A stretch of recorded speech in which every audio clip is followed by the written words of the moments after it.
बिस्मिल्लाहिर्रहमानिर्रहीम। नाज़रीन इकराम अस्सलाम वालेकुम। नाज़रीन, आज वज़ीर आज़म लाहौर में एक इजलास कर रहे थे और एक इजलास जहांगीर तरीन के घर हो रहा था इशाइये की सूरत में, और दोनों इजलासों में दोनों फरीक़ों ने अपनी अपनी हिकमत अमली तय की है। जहांगीर तरीन की जो हिकमत अमली है वो तो ख़बर की सूरत में है, और जो वज़ीर आज़म की हिकमत अमली है वो कुछ ख़बर और कुछ अंदाज़े पर मबनी है। बहरहाल अर्ज़ करता हूँ, और इससे पहले मैं ये बता दूं कि जहांगीर तरीन के घर जो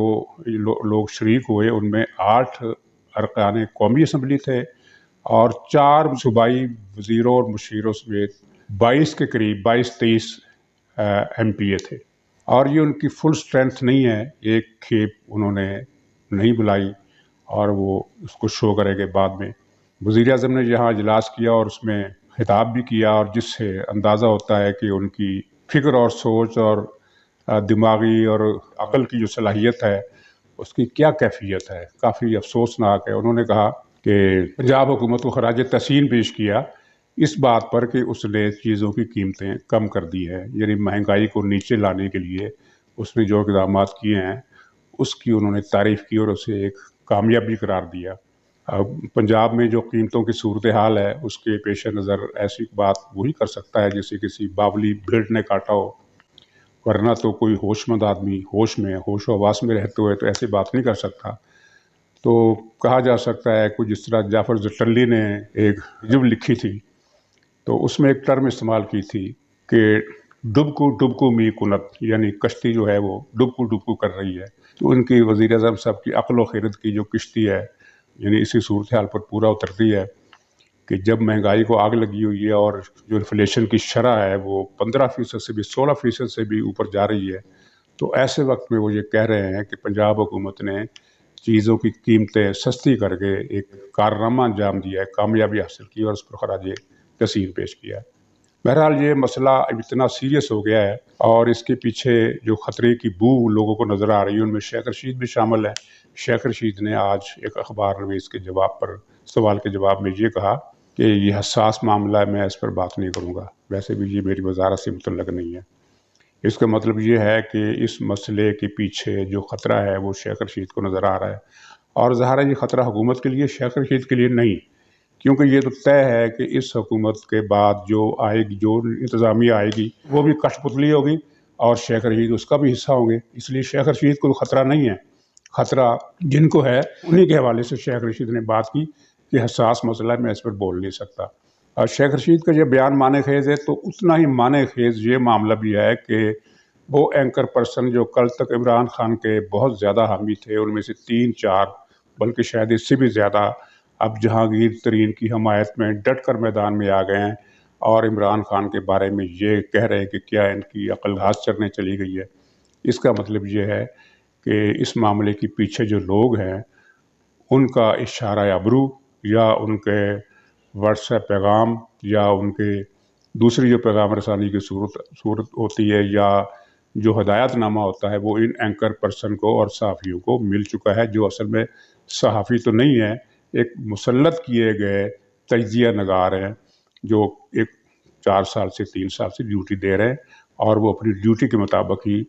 प्रोग्राम करते हैं। तो उनके प्रोग्रामों से और उनके लबो लहजे से मामला वाज़ेह हो जाता है कि इस सारी गेम के पीछे कौन है। और ये गेम, जैसा कि मैंने अर्ज़ किया था कि ये गेम शुरू तो की थी इमरान खान ने एक ड्रामे के तौर पर। ड्रामा ये था कि बढ़ती हुई महंगाई और मईशत की तबाही और जिस तरह से IMF से ये कर्ज़े ले रहे हैं और जिस तरह उसकी शर्तें पूरी कर रहे हैं, तो उससे तवज्जो हटाने के लिए उन्होंने एक जाली ड्रामा किया था। लेकिन ये जाली ड्रामा एक हकीकी ड्रामे में बदलता जा रहा है और ड्रामा भी जिसे हम मेलो ड्रामा कह सकते हैं, और अब इसकी गंभीरता से इमरान खान के जहन पर भी असरात पड़ रहे हैं। अब वो मैं बताता हूँ कि हिकमत अमली का किस्सा क्या है। हिकमत अमली जहांगीर तरीन ग्रुप ने तय कर ली है कि हमने क्या करना है, और पहले मरहले में उसको आप इत्माम हुज्जत कह लीजिए। एक वफद जहांगीर तरीन के ग्रुप का वज़ीर आज़म से मुलाकात के लिए वक्त मांगेगा और उनसे मिलेगा और उनको बताएगा कि ये कार्रवाई गलत है। तो इस इक़दाम का मकसद मेरा ख़्याल है, जो मुझे नज़र आ रहा है, वो इत्माम हुज्जत है। लेकिन इस इत्माम हुज्जत के नतीजे में क्या होगा, 2 सूरतें हो सकती हैं। ایک تو یہ کہ عمران خطرے کی بو سونگتے ہوئے یو ٹرن لے لیں اور اعلان کر دے کہ ہاں یہ معاملہ غلط فہمی سے ہوا ہے اور میں نے تحقیق کرا لی ہے کہ جہانگیر ترین بے گناہ ہے، جس طرح انہوں نے ماضی میں کہا تھا کہ یہ پٹرول کا مسئلہ جو ہے میں نے تحقیق کرا لی ہے، بابر صاحب بے گناہ ہیں، لیکن اب 6 مہینے کے بعد انہی بابر صاحب کو انہوں نے سیک کر دیا۔ تو وہ یہ یو ٹرن لے سکتے ہیں کہ ہاں میں نے تحقیق کر لی ہے، جہانگیر ترین کا قصور کوئی نہیں ہے، ان کے خلاف کارروائی ختم کی جاتی ہے۔ یہ پہلا ممکنہ منظر ہے، لیکن یہ ناممکن نظر آتا ہے، کیونکہ اس میں عمران خان کی اس ساری جو گیم اس نے کی ہے کہ احتساب کراس دی بورڈ، وہ سارا اپنی موت آپ مر جائے گا اور اس کے بعد جو لے دے ہوگی عمران خان اس کا سامنا نہیں کر سکیں گے۔ دوسرا نتیجہ یہ ہو سکتا ہے کہ عمران خان یا تو ملنے سے ہی انکار کر دیں، یا اگر ملاقات کرتے ہیں تو وہ ان کا موقف ماننے سے انکار کر دیں اور اپنی اس موجودہ پالیسی پر ڈٹے رہیں۔ اس صورت میں گویا کہ طبل جنگ جو ہے وہ سب کو سنائی دے گا۔ یہ تو جہانگیر ترین گروپ کی حکمت عملی ہے، اور یہاں ضمنی طور پر میں ایک اطلاع یہ دے دوں کہ جہانگیر ترین گروپ کے علاوہ پنجاب اسمبلی میں ایک گروپ اور بھی ہے، چھینا گروپ کے نام سے۔ اس گروپ کے بارے میں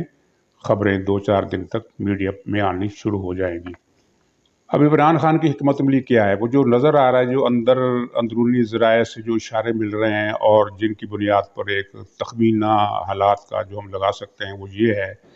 کہ عمران خان یہ محسوس کرتے ہوئے کہ اب میری کشتی جو ہے وہ ڈوبنے سے نہیں بچ سکتی، تو میں کھیلوں گا نہ کھیلنے دوں کے حساب سے وہ اپنے اس نام نہاد احتساب کا FIA کے ذریعے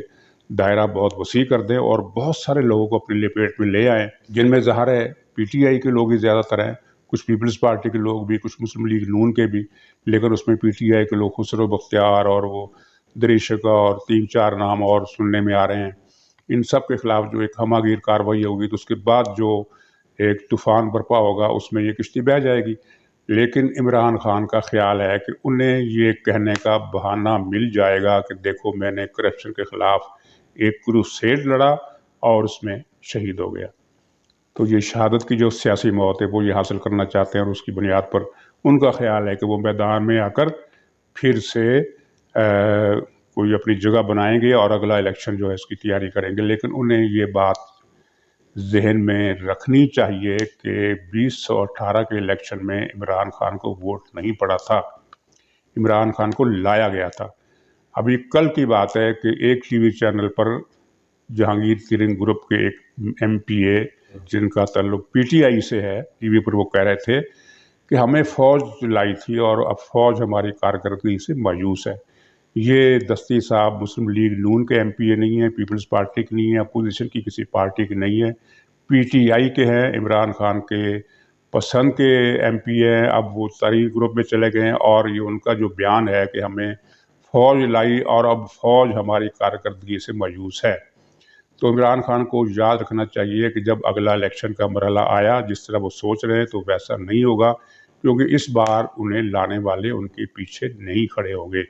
وہ ایک ایسا بوجھ بن چکے ہیں جو مشرف سے بھی زیادہ تھا۔ ناظرین کو اچھی طرح پتہ ہے اور ساری دنیا کو اچھی طرح پتہ ہے کہ پرویز مشرف کے خلاف تحریک کیوں چلی تھی۔ بے شک اس میں عوام بھی شریک تھے، اس میں سیاسی پارٹی بھی شریک تھی، لیکن یہ تحریک انیشیٹ کس نے کی تھی؟ یہ ان لوگوں نے کی تھی جن پر مشرف بوجھ بن گئے تھے، اور مشرف کی وجہ سے وہ اس زمانے میں ایک آرڈر جاری ہوا تھا کہ آپ حضرات کم سے کم بازار میں یونیفارم پہن کر نہ جائیں، اپنی شناخت چھپائیں۔ تو ناظرین، پرویز مشرف جتنا بڑا بوجھ بن گیا تھا، عمران خان اس سے بڑا بوجھ بن گیا ہے۔